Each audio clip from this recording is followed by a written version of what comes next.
Imam Khomeini, Zoti qoftë i kënaqur me të, ka folur vazhdimisht rreth këtyre njerëzve në nevojë dhe i ka ndarë ata në disa shtresa. Së treti, të mjeruarit, në një transmetim të ardhur prej Imam Sadikut, paqja e Allahut qoftë mbi të, thuhet kështu: Allahu i madhëruar ka komunikuar me profetin Davud, paqja e Allahut qoftë mbi të, dhe u ka thënë kështu: Do t'ua bëj halal xhenetin të gjithë robëve të mi, të cilët më vinë me një të mirë të kryer. Profeti Davud e pyet Zotin dhe i thot: Cila është ajo e mirë, o Allah?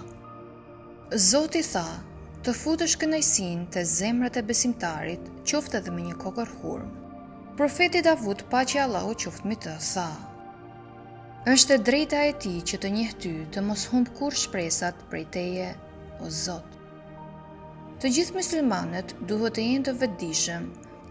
Janë disa gjeste në dukje të vogla dhe të parëndësishme, të cilat kanë një ndikim të madh në ahiretin e tyre. Shikoni dhe vini re me kujdes. Një kokër hurme e vogël, dhuruar vëllait tënd besimtar, duke futur nëpërmjet saj lumturinë te zemra dhe te shpirti i tij, mund të bëhet shkak për të fituar lumturinë e përjetshme dhe shpërblimin e pallogaritshëm të Allahut të madhëruar.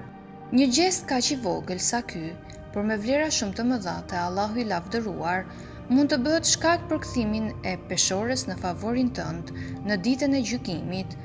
Ajo mund të jetë e vogël për ne të ngopurit, por sigurisht që ka vlerë të madhe për të varfërit, për të urriturit dhe për nevojtarët. Mjafton të shohësh shkëlqimin te sytë e të varfërit për të kuptuar se çfarë vlere ka edhe një hurmë e vogël ofruar atij. Kjo është një mënyrë për të kuptuar se sa e madhe është vlera e një pune të mirë te Allahu i madhëruar, sado modeste qoftë ajo punë.